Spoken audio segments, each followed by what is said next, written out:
नारायणं नमस्कृत्यं नरं चैव नरोत्तमं देवीं सरस्वतीं व्यासं ततो जयमुदीरयेत्। सब द्वार को छोड़कर आयो तेरे द्वार, श्री वृषभान की लाडली जरा मेरी ओर निहार।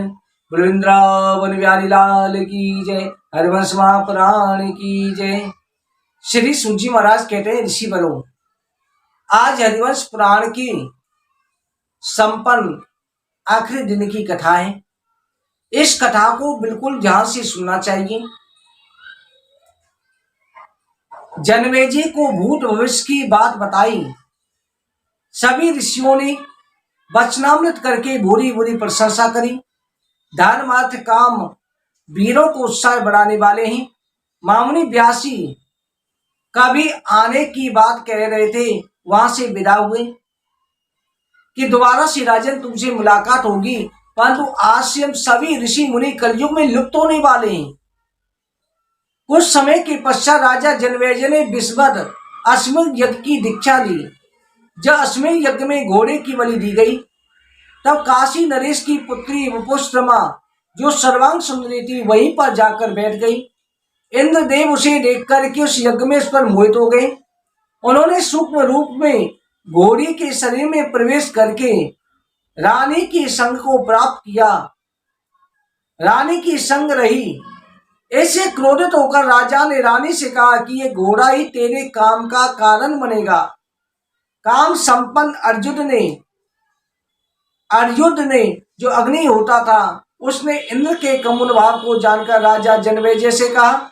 तो राजा जनमेजय ने इंद्र को शाप दिया कि यदि मेरे यज्ञ का फल, तप बल अथवा प्रजा का फल, कुछ भी धर्म फल बचा हो, तो मेरे उसी धर्म से कोई भी अश्वमेध यज्ञ को कराने वाला क्षत्रिय आज से इंद्र की पूजा नहीं करेगा। क्रोध के आवेश में राजा ने वह आए ऋतुक ब्राह्मणों को तत्क्षण ही सपरिवार राज्य से बाहर चले जाने को कहा। ऋतुक गण भी क्रोधित हो गए और वहां से चले गए। फिर जनमेजय ने अंतपुर में जाकर अपनी रानियों से वपुष्त्रमा रानी को बाहर निकाल देने का आदेश दिया। वो बोली कि इसके कुकर्मों से मेरा सम्मान, गौरव, यश सब कुछ नष्ट हो गया है। इस दुष्टा का अब मुख देखना महापाप है। इस प्रकार राजा वपुष्त्रमा के लिए कटु वचन बोल ही रहते। वह गंधर्व राजा विश्वावसु आकर राजा से बोले, राजन, इंद्र ने आपके अश्वमेध यज्ञ का पूरा होना पसंद नहीं किया, इसलिए उन्होंने रमा नाम की अप्सरा को वपुष्त्रमा बनाकर आपकी पत्नी बना दिया। इसलिए रंभा ने काशी नरेश की पुत्री के रूप में जन्म लिया। वह रानी वपुष्त्रमा दुष्टा नहीं है, नारियों में रत्न रूपा है। आपके यज्ञ को नष्ट करने के लिए इंद्र ने यह चाल चली थी। उसको भय था कि आप 100 अश्वमेध यज्ञ पूरा करके उसके प्राप्त फल से कहीं इंद्रासन न छीन ले, इसलिए उन्होंने यज्ञ को पूरा नहीं होने दिया। आपने इस रहस्य को न समझकर सभी ब्राह्मणों का अपमान किया, जिससे ब्राह्मण सहित आप इंद्र के फल से वंचित हो गए। उन्होंने एक ही छल में ब्राह्मणों को, आपको दोनों को जीत लिया। इसके लिए आप न इंद्र को दोषी ठहराए, न वपुष्त्रमा को। ये सब कार्य काम के वशीभूत होकर आया है। काल के प्रभाव को कौन रोक पाने में समर्थ है। इंद्र के विरोधी होकर आप सुखी जीवन नहीं बिता सकते। इसलिए वपुष्त्रमा को निष्कलंक समझे, इसको त्यागने का विचार त्याग दें, इसी में आपकी भलाई है।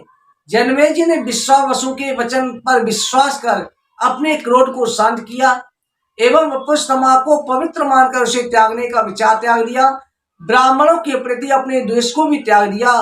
फिर दान व यज्ञ पूर्वक करने लगे। व्यास जी के वचन को सत्य मान करके काल की गति का उल्लंघन नहीं हो सकता, फिर कभी उदास नहीं हुए।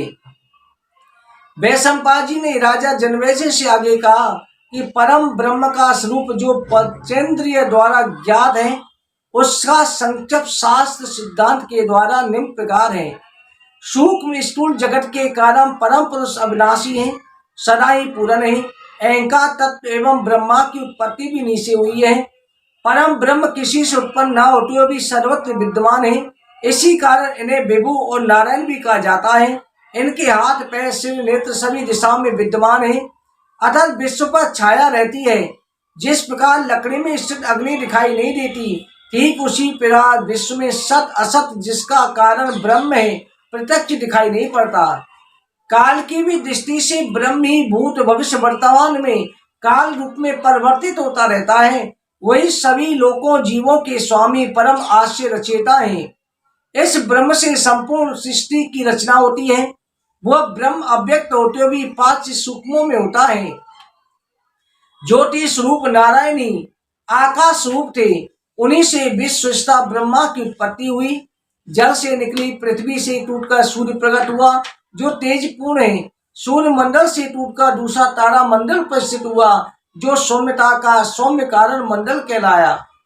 इसलिए नारायण ही अपनी इच्छा से प्रकट होते हैं, नारायण ही सब कुछ कहते हैं, नारायण की लीला अपरंपार है। हे राजन, 5 इंद्रियों के वशीभूत करके जो साधक सनातन ब्रह्म का ध्यान करता है, सर्वश्रेष्ठ जो है सभी धर्मों में श्रेष्ठ सनातन धर्म है। सनातन धर्म का कोई आदि नहीं है। जिसे सनातन कहा जाता है सभी धर्म उसी से निकलते हैं। इसका निश्चय ही सनातन धर्म, जिसे सनातन ब्रह्म भी कहा जाता है, निश्चय दूर दर्शन श्रवण योग के द्वारा ईश्वर को प्राप्त करता है। यही योग मार्ग में सर्वोच्च बाधा है। शरीर में स्थित 9 द्वारों के द्वारा काम क्रोध मोह लोभ से ढके रहते हैं। साधक के साधना के समय ललाट के अंदर एक गहरा धुआं उठता है। जब प्राणी साधक साधना करता है उसके मस्तक में धुआं दिखाई देता है। समय समय पर नीला लाल पीला श्वेत भेदोर स्फटिक मणियों के रंग के, कबूतर के रंग के, इंद्र गौ चरण किरण इंद्रधनुष विभिन्न प्रकार के अनेक प्रकार की साधना में रंग उजागर होते हैं। योगी के शरीर से मौसम चिंगारियां निकलती प्रतीत होती हैं। उस समय जितना भी वर्षा का जल गिरता है उतना ही शरीर में द्राय शांत होता है। इसके बाद भयंकर वायु का वेग भी योगी के अंदर शरीर में चलता है। अग्नि वायु जल पृथ्वी आकाश तत्व एक दूसरे से मिलकर नाना प्रकार के होते हैं। उसके बाद में योगी को अपने ध्यान में ब्रह्म का अनुभव होता है। साधक की वृत्ति के मध्य में ब्रह्म का जो दर्शन होता है उसे सूक्ष्म विराट कहते हैं। इस अवस्था में साधक भगवान के एक अंग के रूप में प्रतिष्ठित होता है। साधक को उस समय संसारिक सुख दुख का ज्ञान नहीं रहता, वो सर्वभूत में हो जाता है। जो साधक कर्म बंधन से मुक्त होकर इंद्रियों के वश को तोड़ देते हैं वही परम मोक्ष को प्राप्त होते हैं। परंतु मात्र यज्ञ हवन आदि से साधक मोक्ष रूपी परम पद को प्राप्त नहीं होता, बल्कि इसे फल भोगने के लिए पुनर्जन्म ग्रहण करना पड़ता है। इसलिए केवल भक्ति के द्वारा ही मोक्ष प्राप्त किया जा सकता है। ब्रह्मा जी सृष्टि को हजारों बार रचते हैं, नाश करते हैं। ब्रह्मा जी का युग 12,000 वर्षों का होता है। इसी को ब्रह्म युग कहा जाता है। इस युग के अंतकाल में कलिकाल उपस्थित होकर सभी का संहार करते हैं और सूक्ष्म होकर के ब्रह्म में लीन हो जाते हैं। अन्य युगों में ब्रह्म की प्राप्ति बड़ी मुश्किल से होती है। ब्रह्मा के रजोगुणी होने पर सृष्टि की अधिकता होती है। मोक्ष पद की तरह ज्ञान प्राप्ति के विषय में होता है। सर्वजन सुखाय के रूप में प्रयुक्त होते हैं। इसलिए योगी शरीर से अलग होकर अदृश्य रूप से शरीर को सूक्ष्म जाति बना करके आकाश में विचरण करते हैं, जिसे कोई भी नहीं दे सकता। उसके दर्शन करने से योगी समर्थ हो जाते हैं। साधक श्रेष्ठ साधन ही रहता है। विद्वान साधक ओंकार के चेतन रूप के साथ ही सभी प्राणियों में विद्यमान रहते हैं। ओंकार को परम ब्रह्म के बराबर ही स्वीकार किया जाता है। यह ब्रह्म स्वरूप रह करके ही पंच महाभूतों के साथ मिलकर के रूप में हो जाता है, सभी प्राणियों में व्याप्त रहता है। शेष साधक वेद वाणी पर अपनी सच्ची श्रद्धा भाव रख करके ब्रह्म योग और विष्णु की आराधना दोनों एक साथ करते हैं। वैदिक तत्व ज्ञान से ब्रह्मा विष्णु शिव में कोई अंतर नहीं है। इस तरह से परमात्मा के द्वारा ही संसार की सृष्टि पालन और संहार होता है। परमात्मा के मोक्ष रूप से ही संसार की मुक्ति होती है। भगवान श्री कृष्ण जो है अनेक प्रकार के फलों को प्रदान करते हैं। इस तरह से प्रथम जो है इस यज्ञ में भगवान श्री कृष्ण का ध्यान करते हुए कथा का पूर्ण भोग करे। प्रथम पुराण की समाप्ति पर जब हरिवंश पुराण समाप्त हो रही हो, ब्राह्मणों को संतुष्ट करने के लिए यथाशक्ति दान अवश्य दें। द्वितीय पारायण होने पर जब दूसरी बार शुरू करें, अतिरात्र का फल प्राप्त होता है। सोता दिव्य वस्त्र, माला, गंधा, आभूषण आदि को धारण करके दिव्य विमान पर बैठ करके देवलोक को जाता है। तीसरी बार सुनने से समाप्ति पर द्वादशाय का फल प्राप्त होता है। 10,000 वर्ष तक स्वर्ग की प्राप्ति होती है। चौथी बार जो हरिवंश पुराण की पूरी कथा सुनता है, उसे वाजपेयी यज्ञ का फल प्राप्त होता है। वो सूर्य की भांति विमान पर बैठ करके स्वर्ग की यात्रा करता है। पांचवी बार में इंद्र के समान विशाल भवन में रहता है। छठी बार समाप्त होने पर त्रिगुना फल प्राप्त होता है। सातवीं बार पर दिव्य विमान पर चढ़ करके अपनी इच्छा के अनुसार उसकी आत्मा भगवान के लोक को प्राप्त होती है। आठवीं बार प्राण होने पर राजसूय यज्ञ का फल प्राप्त होता है। सोता चंद्र किरणों के समान रहता है। नौवीं बार जब हरिवंश पुराण की कथा पूरी सुन लेते हैं, तो उस समय पर अश्वमेध यज्ञ का फल प्राप्त करके वेदुर मणि के समान अप्सराओं से सेवित होकर के दिव्य विमान पर बैठ करके देवलोक का भ्रमण करता है। 10वीं बार हरिवंश पुराण की कथा सुनने पर संसार के सुखों को भोगकर पुत्र धन संतान प्राप्त करके किंकनियों से शोभित होकर के ध्वजा पताका से युक्त होकर रत्न में बेदी पर युक्त होकर के जाता है। इस तरह से 10 बार हरिवंश पुराण का विशेष महत्व कहा गया है कि हरिवंश पुराण को सिद्धा से पूरी ये जो त्रैमासिक 75 दिन में कथा सुनाई गई है, हरिवंश पुराण को 10 बार जरूर सुन लेना चाहिए पूरी को। 10वीं बार सुनने से अर्थ धर्म काम मोक्ष संतान सभी प्रकार की मनोकामना भोग करके मृत्यु के समय आराम से दिव्य लोक को प्राप्त होता है। वो जन्म मरण से मुक्त होकर के भगवान विष्णु के वैकुंठ लोक को प्राप्त कर लेता है। कहा जाता है कि हरिवंश पुराण की कथा श्रद्धा पूर्वक सुननी चाहिए। फिर कथावाचक को जिस गुरु के द्वारा कथा श्रवण करी है, उसी जीवन भर के लिए गुरु धारण करके इनके द्वारा हमारी कार्य सिद्धि हुई है। ब्राह्मण को यथाशक्ति अपने हिसाब से गन्धमादि से पूजन करके दान दे। ब्राह्मण को जो इच्छा करे वही दे करके देवताओं की भांति उस ब्राह्मण की पूजा करनी चाहिए। इससे सोता विष्णु लोक को प्राप्त करता है, उसके पितरों को भी मुक्ति मिल जाती है। कथा के प्रारंभ में और अंत में नारायण सरस्वती माता को नमस्कार करें। आदि पर समाप्त होने पर ब्राह्मण को यथाशक्ति दान देना चाहिए। जो कथावाचक है, जिसके द्वारा कथा श्रवण कर रहे हैं, वस्त्र गंध अर्पित करके मधु युक्त खीर का जो है फल कंद मूल घी शहद मिला करके भात का भोजन कराना चाहिए। इसलिए जैसी आपने कथा सुनी है, कथा समाप्त जब हो रही है, पहली बार हो रही है, दूसरी बार हो रही है, हर बार यथाशक्ति दान अवश्य करें। और साथ में इस दिन खीर का भोग अपने लड्डू गोपाल जी को, भगवान जी को घर में अवश्य लगाना चाहिए। खीर का भोग लगा करके तब जो खीर का प्रसाद ग्रहण पति पत्नी को जरूर करना चाहिए। साथ में ब्राह्मण को उत्तम वस्त्र दान करना चाहिए। उद्योग पर्व की समाप्ति के बाद ही ब्राह्मण को जो है दान करके समाप्त होने पर उनका आशीर्वाद अवश्य लेना चाहिए। इस कथा की समाप्ति पर यथाशक्ति अन्न रस्त्र के धन के हेतु यथाशक्ति दान अवश्य करना चाहिए। जैसे आप गुरु दक्षिणा देना चाहते हैं कि अब कथा की दान कर रहे हैं, तो आप लोग क्या कर सकते हैं कि अब किस लिए कर रहे हैं, कथा सुनिए, इसमें हम आपके लिए ब्राह्मण गुरु दक्षिणा दान कर रहे हैं। तो आप आज के समय पर गूगल पे, फोन पे, पेटीएम से भी इस कथा का दान कर सकते हैं। यथाशक्ति जैसी बहुत शक्ति होती है अपनी, जो सामर्थ्यवान है, जिन पर धन है, तो जैसे संतान प्राप्ति हो चुकी है या संतान प्राप्ति के लिए कर रहे हैं, यथाशक्ति जैसे ब्रज में कि हम गुरु आश्रम के लिए आपके लिए दान कर रहे हैं, ये हमारे गुरु आश्रम के लिए भेंट है या गुरु जी के लिए भेंट है, हम यथाशक्ति अपना दान कर रहे हैं। तो मन उत्साह से श्रद्धा से जरूर दान करना चाहिए, उसमें कंजूसी नहीं करनी चाहिए। इस तरह से भाव से दान करें जैसी अपनी शक्ति है। उपकरणों से शेष अन्न आराम आदि की वस्तुएं दान करें, घी आदि दान करें। शांति पर्व की समाप्ति पर हविष्यान अश्वमेधिक पर्व की समाप्त होने पर उपकरणों से श्रेष्ठ अन्न आश्रम वासक हवन करना चाहिए और हवन भी इसमें अवश्य करना चाहिए। जो आखिर में हम हवन की इसमें एक वीडियो डाल रहे हैं, जो वीडियो हम इसमें डालेंगे अगली, उस हिसाब से आप हवन करें, उसके साथ उसी प्रकार से आहुति दें और लास्ट में खीर की आहुति का भोग लगा दें।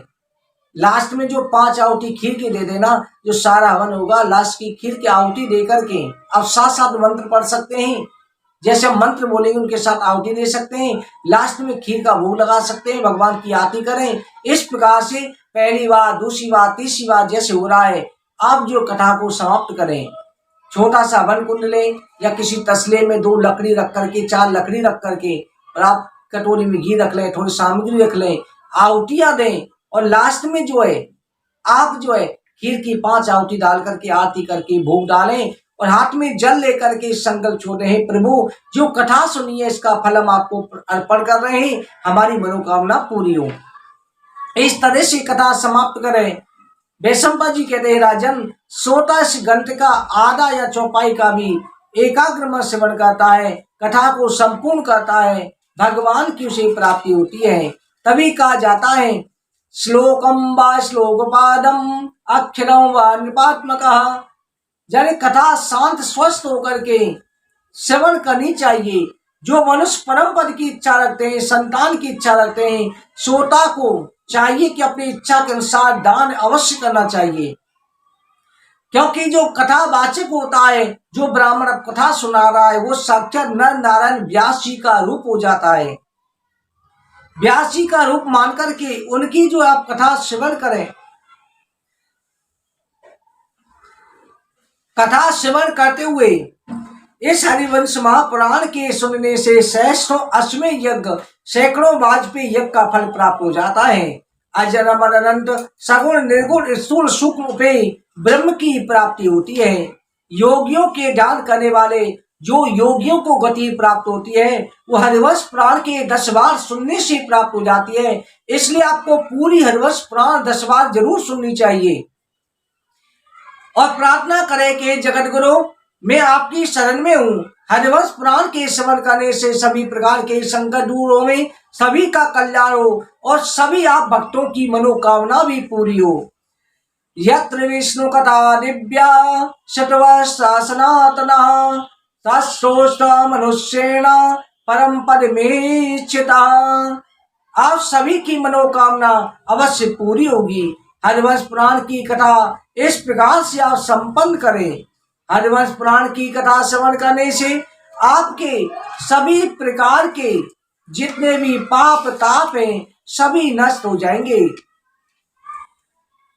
इस हरिवंश पुराण की कथा श्रवण करने से जिस प्रकार से सूर्य उदय होने पर बर्फ गल जाती है, उसी प्रकार से हरिवंश पुराण सुनने वाले मनुष्य के दैविक वाचिक मानसिक सभी प्रकार के पाप नष्ट हो जाते हैं। जो फल 18 पुराण सुनने से मिलता है वो मात्र अकेले हरिवंश पुराण सुनने से प्राप्त हो जाता है। जो मनुष्य सिद्धा भक्ति पूर्व हरिवंश पुराण की कथा को सुनेंगे निश्चय विष्णु लोक को प्राप्त होंगे।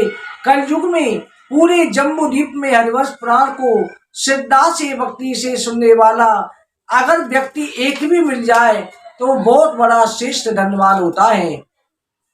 हरिवंश पुराणे तो श्रुतेसा भारतोत्तमः कायिका वाचिका सेवा मनसा सपाजिताम् तत्सर्वमास मायातिहिं सूर्योदयता अष्टादश पुराणानां श्रवणादा फलम लभेत।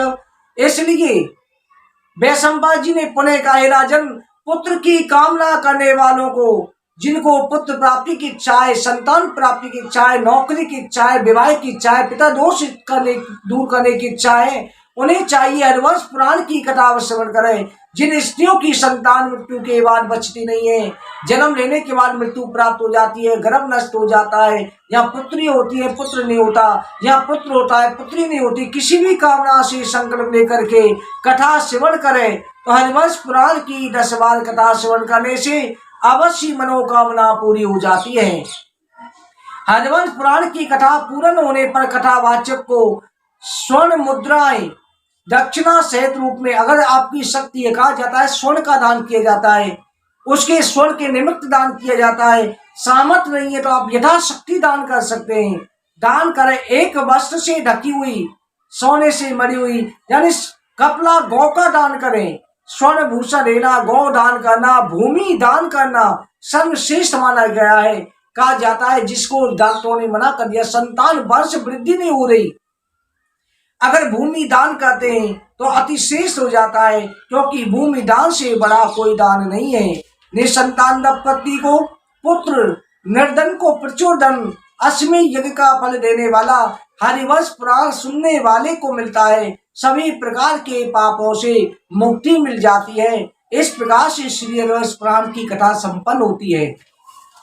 भक्तों, ये हमने हरिवंश पुराण के अंदर जो लिखा था कि दान के बारे में जो बताया, कोई कहे कि गुरुजी अपने मन से कह रहे हैं, जो शास्त्रों में लिखा हुआ है उसके अनुसार हमने आपको पढ़कर के सुना दिया है, बाकी आप अपनी शक्ति के अनुसार कर सकते हैं। इसके साथ में आप ध्यान रखें, कथा की समाप्ति पर अगली वीडियो में जो है हवन बताया गया है, उस हवन को जरूर करें। थोड़ा सा सामान एकत्र कर ले, थोड़ी सी आहुति 10 मिनट का हवन है उसे जरूर कर ले और खीर का भोग लगाए और यथाशक्ति दान करें। आपकी मनोकामना अवश्य पूरी होगी, निश्चित रूप से होगी, और हमारा आशीर्वाद हमेशा आपके साथ है।